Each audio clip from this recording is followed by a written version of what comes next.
Hello, welcome again to the episode in the Let People Prosper series. My name is Dr. Vance Ginn. I hope you're having a prosperous day. Well, today is May 11th, 2023, and I am glad to have back on someone who's already been on the show twice. It's another freedom fighter and liberty warrior, and it's none other than Chuck Beauchamp. Chuck, welcome to the Let People Prosper show again. Thanks for having me, Vance. I'm looking forward to it.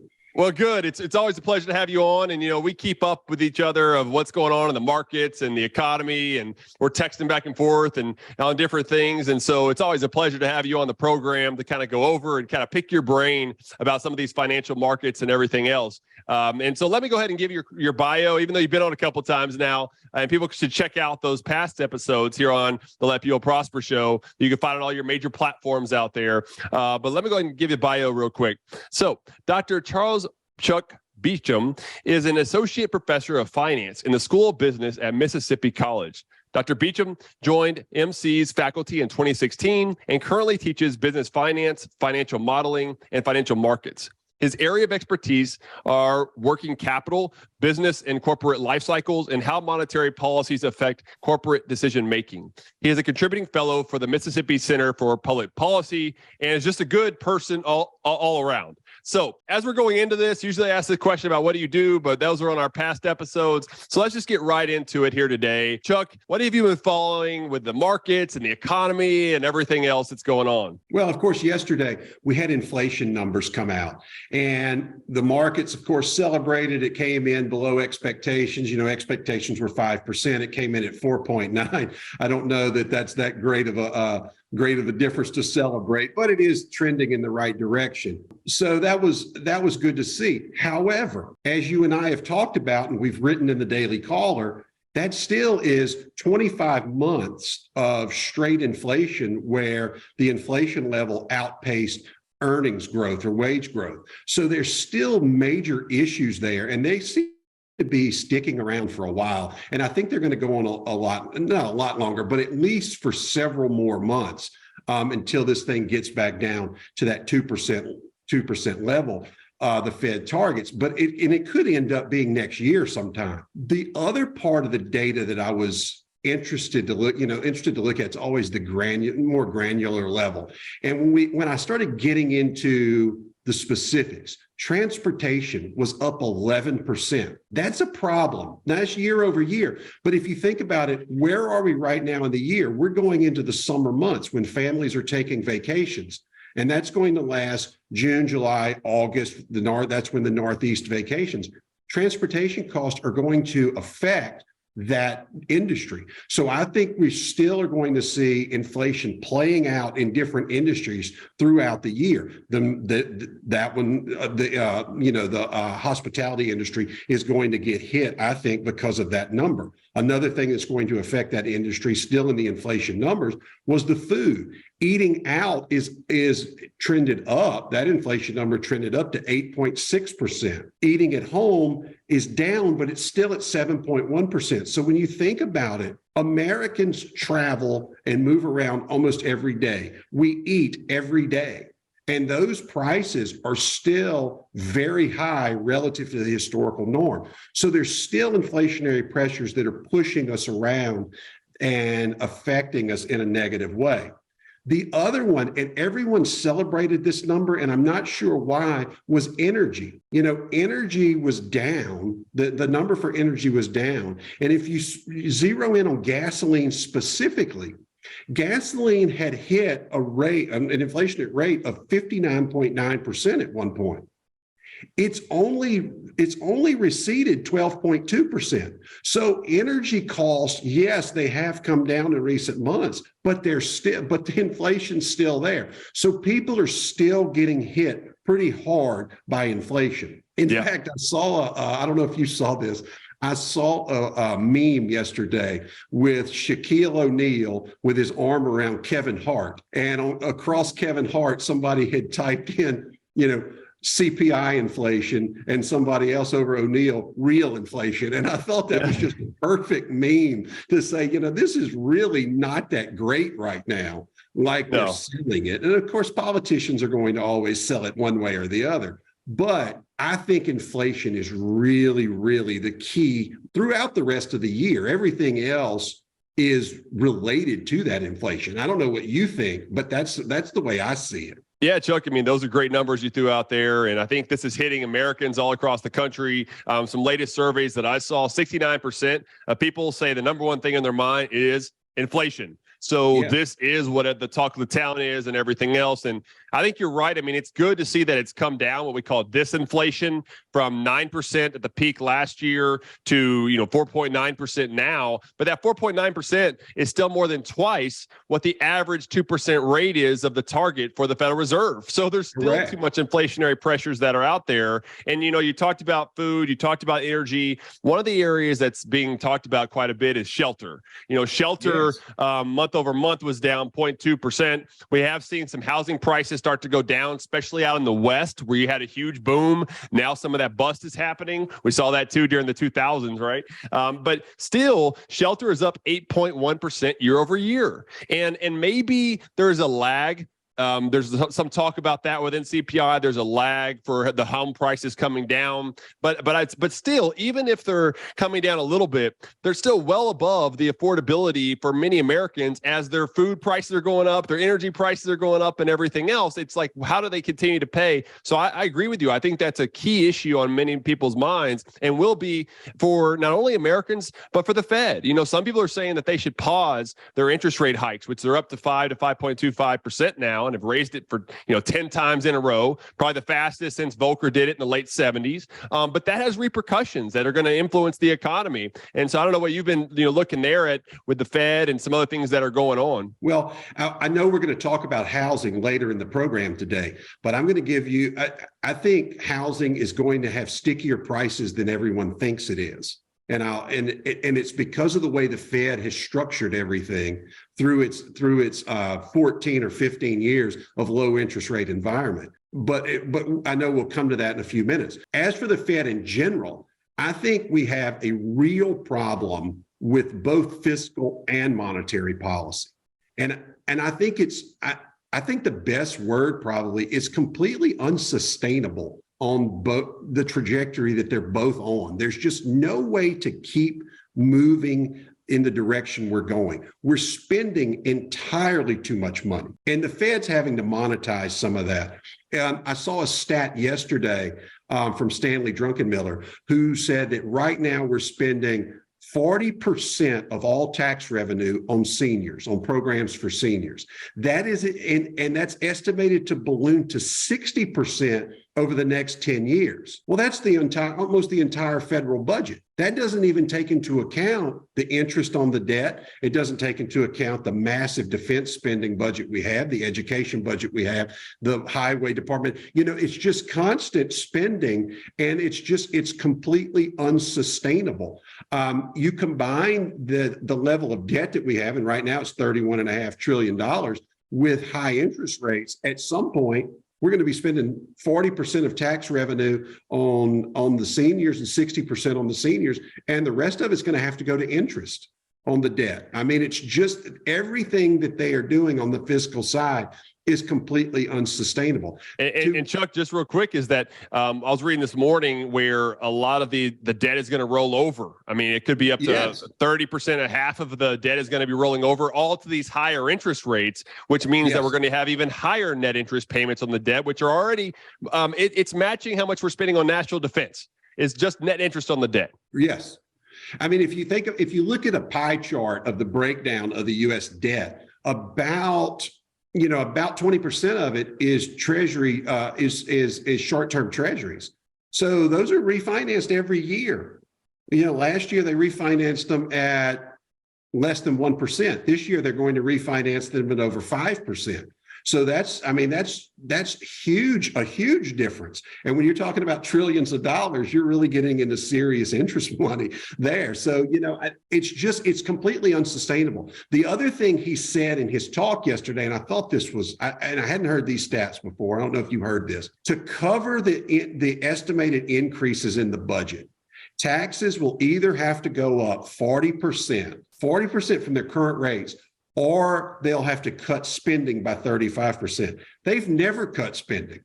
So, I mean, there's 35% would just be enormous cut. Yeah. Of course, 40% tax increase would be an enormous increase. So we are really at an inflection point here, I think, where they have to do something. And Chuck, with that amount on seniors, what you're really talking about, right, is Medicare or Social Security for the most part, right? Yeah, that's all factored in there because I mean I forget what the year is. I mean, we know that those accounts are running out of money. Of course, they've taken all the money and spent it anyway. It's all IOUs. But it's a web of it's a complete mess. It's disheartening. And one of the things I know we want to talk about, well, what policies are driving some of this? To me, it's lack of policy. I mean, can you think of another time when there's really only two people at the national level that are even discussing this stuff? And they're Rand Paul and Thomas Massey. Everyone else is too busy, going to these hearings and getting their talking points or whatever in their speeches, whatever the hearing's about is usually inconsequential. And no one's talking about these big issues. And neither is Jerome Powell. Where is he on this? He should be, every time he goes to Congress, he should be telling them, you've got to get your fiscal house in order. I can't cover you with monetary policy any longer. But I follow his speeches. He's yet to say that to anyone. It's really right now, I think from an economic standpoint, we're in a real disheartening period where we don't really have any national leadership from an economic standpoint. And it's really, it's hard to discuss it when you don't know where they're going. Yeah. No, there's a lot of truth to that, Chuck. I mean, you have multiple things that are happening all at one time. It's almost like a perfect storm. And it's going to hit the economy hard. I mean, we had this period where we had the shutdowns, and maybe there was a reason to spend like we did early on for the Fed to put some money in the economy, but all that needs to go away. I mean, like this week, the pandemic-related things on Medicaid and the suspension of the age and income that you have being on Medicaid, the food stamp plus ups and everything else, just now all that is expiring 3 years later. As the economy has come back some, we can talk about some of the weaknesses that are there, but you still have all these programs, all this increase in government spending is not going away. It reminds me of what Milton Friedman said. The biggest thing that's a temporary program, or the most permanent program, is a wait. How's it go? The thing that's most permanent is a temporary government program. Is a temporary government program. Yeah, there you go. There you go. And it's exactly right. He's exactly right. And I mean, it's really and we saw this during the Trump administration, and you worked up there, so you know this. The bureaucrats are really running the show. It's not the politicians are no longer running the show. It's, the so-called leaders. They're really, they're almost just actors at this point, going through it. And the bureaucrats and the lobbyists are running the show up there. I think I've already said we're at this inflection point. I was thinking last night, when you think about Chicago in the 1920s, what comes to mind? It's the gangsters. It was Al Capone, and you're in Prohibition and all of that time period. It's very violent. And when you think about Al Capone, who gets credit for taking Al Capone down?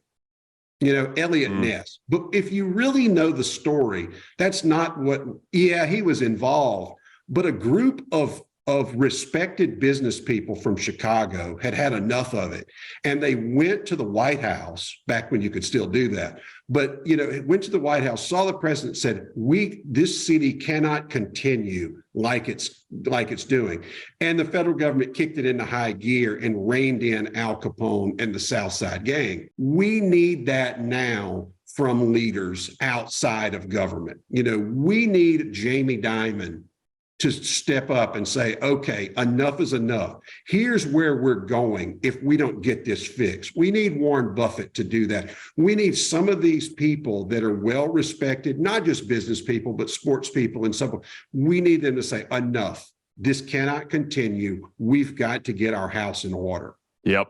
You know, No, that's wise words, Chuck. I mean, I think that we have seen some of that with the House Republicans coming to the table and bringing their debt ceiling deal, which brings, spending levels in 2023 or for 2024 down to 2022 levels. That's a step in the right direction. I think you and I would like for them to go further back, of course, but let's start getting in the right direction. They also put a spending limit on it for the next decade of only 1% growth each year. That will also help. With the I think they come up with the $4.6 trillion in savings over a decade. They also get rid of a lot of the tax credits and the Inflation Reduction Act, which is quote unquote Inflation Reduction Act, because it really increases inflation and everything. It removes some of the other bad policies of all the IRS agents that are going to come after us and after the American people, and some other key areas, and allows for more drilling, which we need on the energy front. And so I thought that there's a lot of good stuff there. I mean, when you look at the economy, you talked a lot about the inflation numbers, but the GDP numbers that have come out here recently have also shown very weak economy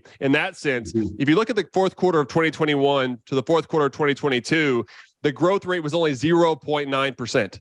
It's the slowest on record. If you look at any Q4 over Q4, it's the slowest on record during a quote unquote recovery period. We had two, quarters of declining real economic output in the Q1 and Q2 of 2022, which I think was a recession. I don't know that we've come out of it yet. There has been a bump up in the third and fourth quarters of last year, but even in the first quarter of this year was only 1.1% growth, even with all this money they put into the economy and everything else, because it's not just that the massive deficits have contributed to higher interest rates than otherwise, and more money being printed and monetizing the debt by the Federal Reserve, meaning more inflation in the process. But it's also been tax hikes. We're in the Inflation Reduction Act, more increases in taxes. It changes the expectations of profitability in the economy. And then there's also been massive regulations. I mean, just one regulation after another in the energy sector, in the transportation sector. I mean, businesses have so much uncertainty. There is no incentive for them to continue to invest and grow the economy. And that's what we're seeing in these numbers. And I don't know how you change that until there's some major changes in public policy. Well, I agree with that. When you think about public policy, you have to have a fiscal policy. We need a corresponding monetary policy to that, but we also need an energy policy. You can't truly have a strong economy without an energy policy. And we haven't had an energy policy now in this country in 20 years. We haven't had a fiscal policy in this country in 20 years. Yeah. So, you're exactly right. We're dealing with 2 decades of uncertainty in 2 of the most important policies, that drive our economy. It's such a huge deal. And you're talking about the weakness. We probably were in a recession. They've never declared it. I think you could make the argument that the country's living in 2 different economies right now. I think you and I live in one economy. And I think there's a large group of Americans that live, unfortunately, in another economy where inflation's biting them, extremely high housing costs are biting them, and our leaders don't even acknowledge that this is a problem. I saw another stat I saw in preparing for today. Just in March, not over a year, just in March, credit card debt increased $17.6 billion. Wow. It's now almost over $1 trillion total. If you think about the millennials are now in the prime earnings, part of their life. They should be as productive as they're going to be. They're out of the 20s. They're getting in the 30s. You're a millennial, right. The point. I'm right on the edge. I'm on the very bottom of Gen X, but still, I saw yesterday that 45% of millennials right now have credit card debt that's greater than their savings. That's unsustainable too. At some point, something's going to start going wrong in these people's lives, possibly unemployment. They're going to need to fall back on something. They're not going to have savings to fall back on, and their credit capacity is going to be greatly reduced. So I think the difference, what we're seeing in this economic downturn, if you want to call it that, that's been different than other inflationary periods, is that people are still spending Where in past, in past periods, when the Fed would raise rates, people would back off spending. They're not backing off this time. They're just charging it on credit cards or on revolving credit lines attached to their homes or whatever the case is. And I don't think we've ever seen that before, not at this magnitude. So I think it's masking the true severity of what we're dealing with in family financing. I think that's a big issue. The banks are starting to pick up on it. And that credit is becoming much tighter at the banks, even for good, even for good credit. I got on bankrate.com the other night just to see what an auto loan would be for somebody with an 825 credit score and a 40% down payment on the car. I just picked a generic car, put a down payment, 7.9%. Wow. That makes a car very, very expensive.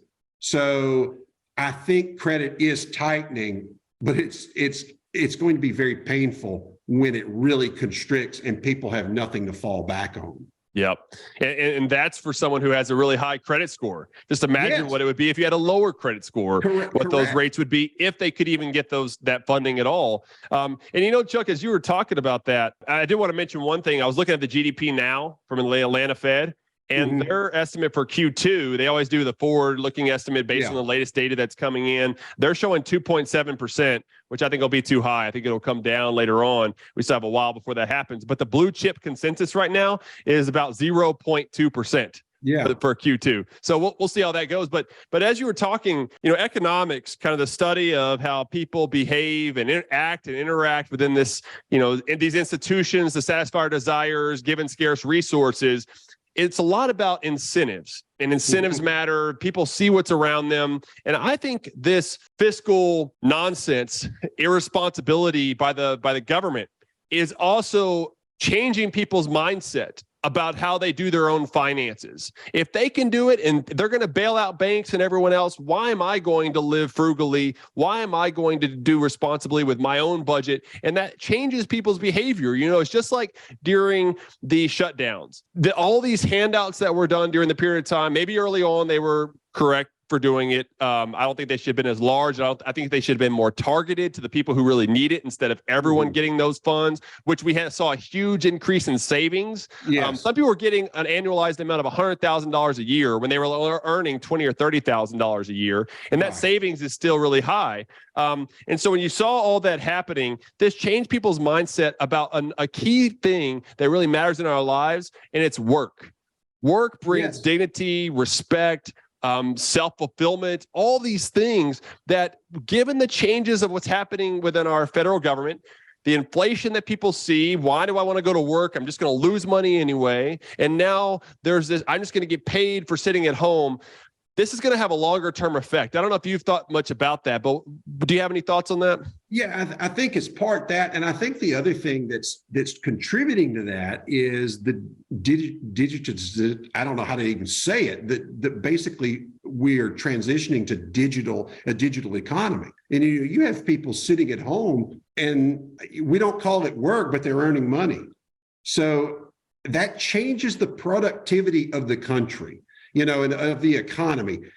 If I have somebody selling a digital product online, well, then I don't have somebody making that product. That person probably made it or had an artificial intelligence make it or whatever. So I think we're in a transition period there. And it is, I agree 100% with you. It's changing the work-life dynamic that we're seeing. From what I'm seeing too, people don't want to work like they used to.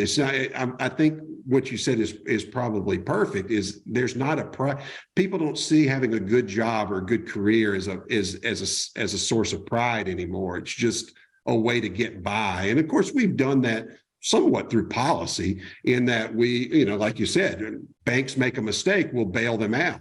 But only if they're a big bank. There's so many issues. I think banking is in real trouble, personally. I know. Yeah, let's move into banking now and then talk about the housing market, because I know that's on a lot of people's minds about the housing market. But with banking, I know your background, your PhD is in finance, right? And so what have you been seeing about what's happening with banking and the influence that's having on the economy? So I think that to understand what's going on in banking right now, you have to understand two things. Number one, the United States has a three-tiered banking system. We have the big money center banks. That's the JP Morgan, Citigroups, and those guys, mainly in New York. Then you have the regional banks, and that's where you've seen a lot of the weakness. And then you've got the community banks. And the community banks, from a fundamental standpoint, are the strongest banks in the system. Okay. So what we're dealing with here is not just this three-tiered banking system. We're also dealing with people who are the managers of banks now. Well, the managers of banks now are the people that have been in banking for 15 years. What's been going on for 15 years? Historically low interest rates, below market interest rates. So we have a whole group of bankers that don't know how to operate in a normal interest rate environment. Interest rates really are not that high. Historically, yeah, if you look at 15 years, they're historically high. But if you look at it over 40 years, when we bought our first house in 07, we paid 6.25% interest. That was normal rate. We have good credit rating. The average rate today is 6.68. So we're not that high, historically. But these bankers that have never operated outside of a low interest rate environment are having a very difficult time managing these balance sheets. And people don't understand how tough it is to bank's balance sheet. On the asset side, you have assets that have durations of 10 plus years. That's all your loans and the investments for the bank. But they're financed with liabilities that have durations of less than 5 years. So you're having to constantly manage that interest rate risk between the two. And it's very difficult when interest rates are rising, every 6 weeks. So that's really what's catching these banks. The other thing is they got used to, in their profit strategies, paying abnormally low rates on their deposits. Well, now I can go buy a treasury security from the United States government, which is basically the same thing as a bank deposit, that's yielding 5.5% or 5.25%. So banks are losing a tremendous amount of deposits. And I think that's going to continue until they can balance it better. But they're going to have real trouble. I know we're not talking about housing yet, but listen to this. There are 14 million mortgages on the books right now with an interest rate of less than 3%. There's another 20 million with an interest rate between 3 and 4%. So banks, the ones that kept those mortgages on their balance sheets, are stuck with these very low paying loans. So they're only generating 3 to 4% interest income. If they have to increase their deposits to 5%, they're negative profit almost immediately. So that's a real hang up for these banks. That's why I think the community bank sector is so strong right now, because they didn't fall for the low rate game. They kept their loan rates normal for the most part, and they're not trapped like these regional banks. The regional banks are trapped. I think and how trapped are they? Their stock prices are down 80% year over year. Wow. Okay. Where are we going from here? I think that we go to a two-tiered banking system. I think you're going to see the JP Morgans of the world gobble up these regional banks. And I think then people will have to decide, do I want to bank with an impersonal big money center bank, or do I want to go to community banks? And I think that'll be the two-tiered system moving forward. Yeah. Some regionals will survive, but they won't play the parts that they're playing right now. Yeah, no, that's fascinating. And I tend to agree with you too. I mean, whenever you saw these latest rounds of kind of bailouts, if you will, where you had Silicon Valley Bank, which wasn't bailed out as a bank, but the depositors were, where we had FDIC that was insured up to $250,000. But a lot of folks, especially in the tech community, were putting a lot more money in there. A lot of startups and everything else were putting money in this bank, $1 million, $2 million, or whatever, well above that. And they said, you know what, we don't want any of them to lose their money, whether they thought that the bank was a good bank or not, because they didn't have any incentive to otherwise. And so let's go make sure that they are fully funded. And now that's going to raise fees on the rest of us, as there's no free lunch in the process. And that incentivized, to your point earlier about big banks, since these are quote unquote, some of them maybe are systemic risk is what they'll say. That's made it to where it's it changed the incentive for the depositor to put more money into a bigger bank to where they're going to be fully backed compared to a regional bank where they're not. And so you're going to see those deposits continue to go in the opposite direction. Correct. And the people that are going to bank with community banks, they know they're well capitalized, so they're not worried about it. They're not going to move their money out of the community banks into the bigger banks. That's why I think we're headed to the two-tiered system. The other thing with banking is you had asked earlier about policy, and this FDIC rule, they only insure $250,000. Why not open it up to voluntary insurance? If people want to insure accounts more than that, let them pay for it, not the banks. Why not change? That's a policy that should be discussed, but it's not discussed. I mean, that's what these leaders in Washington can't think outside the box. That would solve this banking problem. Yep. Open it up, say, okay, the FDIC is going to operate the way it's been operating up to this point, $250,000 on each account. If you want more insurance, you're going to pay for it yourself, but we're glad to underwrite that insurance. Why not do that? It wouldn't cost anyone anything, and it would actually make the system, it would lower the risk of the system. So that's just one of those things where they're not doing what they need to do. Yeah. Well, in the last couple of minutes that we have here, let's go ahead and wrap up with the housing market. Where you think things are going. We saw a huge buildup. I mean, in my house here, just in the last couple of years, went up about 50%. It's back down, I think, so a little bit now. And I think that when you have that sort of boom and then bust period, you're going to have some of these fluctuations. I mean, I wonder where you think maybe the housing market is going. I mean, I'm considering maybe down 20% in many places across the country after this is all over with, after you have this boom and bust and the economy starts to clear some of these markets. But I wonder what you're seeing in some of the data you're looking at. I think I'm not sure. We've seen some weakness, as you said, in some markets, but it's not nationwide like we saw in 2008. And I don't think we're going to see it like that. In certain areas of the country where we live, prices are robust as they can be. I mean, they are not. You put a house up for sale where we live here in Mississippi, they're sold in 48 hours right now. I mean, it's still moving that quickly. So, and I think part of what's driving that are those stats I said earlier. You've got that 34 million mortgages at an interest rate of less than 4%.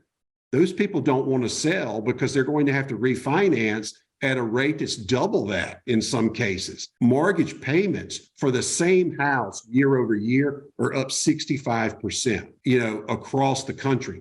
That's a big deterrent to selling. So right now in the housing market, the majority of houses for sale are new houses. The problem with new houses, they're expensive, because of the inflationary pressures that went into building and so forth. So 40% of mortgages are sitting at, less than 4% interest rate. And they're 70% of those mortgages are fixed rate mortgages. Those people don't want to sell. So I think that's going to keep the robustness in housing prices in certain areas to high to a certain extent. But I think, if they keep raising rates, at some point, something's going to break. And of course, the most insane, going back to policy, the most insane thing I've seen in housing, maybe in my career, is this new rule Biden and them put out about punishing people with good credit. Now if you have a credit score, I think it's 685 or higher, you're going to pay higher fees on your mortgage to subsidize people with lower credit scores. That is the most backwards, that is completely backwards. You were basically taxing good credit. That's insane. And I saw the stats that it would cost someone buying a $400,000 house, it would add an extra $13,000 to $15,000 on their cost of their home over the 30-year period. That's gone. That's a sunk cost. I mean, that's the kind of stuff you were talking about earlier. That's just completely, it's completely anti-free market. And I would say it's anti-economic. I mean, you cannot run an economy when you're doing stuff like that. Nope.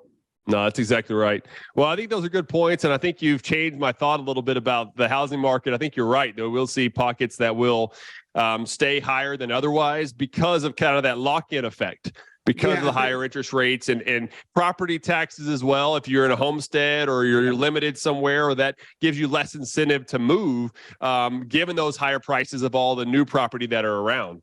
I agree with you too. I think we're going to see some weakness in some pockets or in some specific markets around the country. San Francisco's in free fall.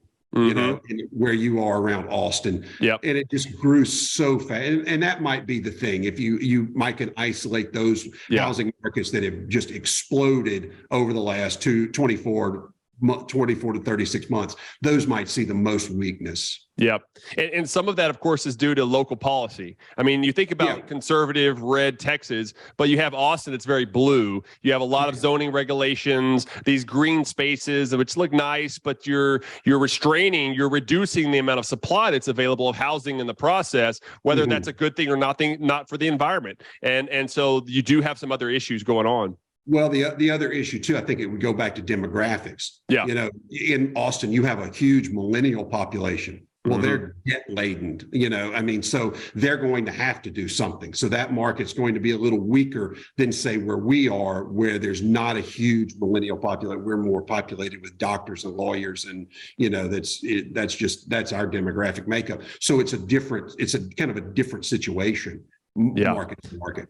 Yeah. Well, man, we've covered a lot of space today between the overall economy, public policy, banking, housing. We didn't even get into the dollar yet. We'll do that on the next one, as we're going to have a piece out in the Daily Caller soon about the value of the dollar and what's happening with the de-dollarization and the effect that that's going to have on crushing middle-class Americans and really all Americans. But in that one thing I will say on that, and I don't know if you saw this, but Pakistan 2 days ago announced that they were going to settle all oil in Chinese yuan. So that there's another blip on the dollar radar. So it's getting serious. There's a de-dollarization movement that's very serious out there. And again, our leaders are not talking about it. No, and this debt default discussion that may happen or not is not helping the Fed with all the uncertainty that they've created. One thing I wanted to point out on that, and I didn't do it. In 2011, we had a very similar situation. The Republicans challenged Obama to come to the table, and it's basically the same scenario we're playing out right now. The stock market had its lowest week, had its most volatile and lost the most value in 1 week leading up to that than it had since Lehman Brothers failed in 2008. So that tells you where we could be going over the next 3 weeks, because we're only 3 weeks away from that event. And that in 11, they went all the way up to 2 days before the default. I think it was like August 2nd or 3rd, and they settled that deal on July 31st. So we could be looking at massive losses both in the stock and bond markets if they don't come to the table very quickly. Yeah. The wise words there. That did come up with the Budget Control Act of 2011, which allowed for some spending restraint. So I think that's one of the important things about having a debt ceiling is it forces these discussions to happen, because other ways they keep on spending like drunken sailors, and that does a service to the sailors, because this is even worse. Correct. Well, hey, Chuck, it's always a pleasure to have you on. I will do it again soon. And so thank you for being on. God bless you and your family. Anytime. Same to you. Okay, good. And for the audience, hope you enjoyed our discussion. Please leave us a 5-star rating. Go ahead and subscribe to wherever you get this podcast at. And until next time, let people prosper.